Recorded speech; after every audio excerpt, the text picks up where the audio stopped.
Hey guys, what's up? This is Todd Hazelton from Techno Buffalo. Today I want to show you a difference between the Galaxy S4 and the Galaxy S4 Active.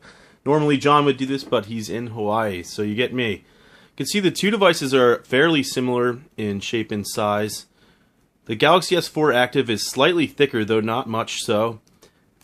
And the screens are the same size. You've got a 5-inch 1080p on both, 1920 by 1080. Though on the right, we've got an LCD, it's a TFT LCD display. On the left, of course, you've got the HD Super AMOLED from Samsung. You can see the colors are slightly different. This seems to be sort of the colors pop a bit more on the S4 than they do on the Active, although I still find this super clear and really beautiful to look at. In any case, let's move around the device. You've got the volume controls on the left in the same spot. On the bottom, you've got the same micro USB port location, though there's a hatch on the S4 Active that's to keep the water and dust out. You've got the power button in the same spot, though this has sort of a little etching on it. And up top, the 3.5mm headphone jack. And notice the Active also has the IR blaster right there. So we'll go to the Active. You can see it's got this nice finish. It actually kind of a little reflective. I love the blue color, and we'll pop this off because I want to show you. In the back, still got, this is actually an 8-megapixel camera, I should say, versus the 13-megapixel on the Galaxy S4 here. I'll wipe it off. The fingerprints are wild on it. So 13 megapixel on this, 8 megapixel on the Active. See, we still have a micro SIM card slot as well as micro SD card slot. It comes with 16 gigs on board, so I added my own 64 there.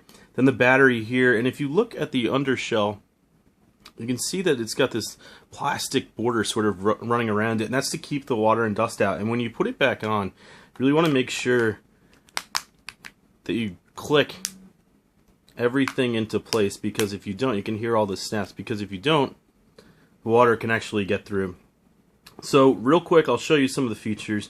You've got the same sort of touch interface. You can see that if I hover above the screen, it's got all of the same settings options that the S4 has. So you've got Smart Scroll, Smart Pause, Air View. I won't go over all of them. You're probably very familiar with them now.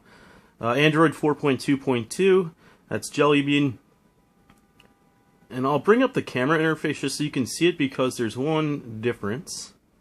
Okay, we've got the camera up, and you'll see that there's still the same different various settings, though in this one, and you might have just seen it, there's an aqua mode. Now see, you'll be able to touch the screen underwater, unable to touch, and that's correct. I've actually used this in the water already. The screen doesn't work right. So you need to use the volume key as the camera or record button, which is right down here. So we'll hit, that means the camera key. It reminds us again to make sure that the cover is closed, the USB cover, because it could ruin the phone. And then in this case, you can use, you can see I'm taking pictures hitting the volume button right there. And then when we're done, we can get out of auto mode, or get out of camera mode, sorry, the aqua mode, into anything else. We'll go back into auto so that the screen works again completely. So for example, I want to show you what happens when you don't get water. Now double check your USB port. We'll make sure that everything's closed up here, and good thing I did check that, because it might not be. Alright, so we've got everything closed up. You'll want to do that too. Otherwise you're going to get wet. And we'll drop it in, just pop on the screen so you can see.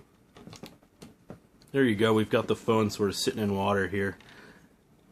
And for demo purposes, I'll just show you. We'll clean up my table later. But you can pour water all over the device, and it'll work perfectly fine. Just shake it off, and you're good to go again. Again, when it's underwater, it doesn't work appropriately, and that goes for in the rain too. I actually was using this in the rain the other day, and it just doesn't work. The screen won't work properly, so you still need to wipe it off in order to get your functionality back. Anyway, that's a quick look comparing the two devices. I've got some water on the S4, but that's okay. You got the Active on the left, Galaxy S4, both on AT&T, both $199.99, and available now. This is Todd Hazelton with Techno Buffalo.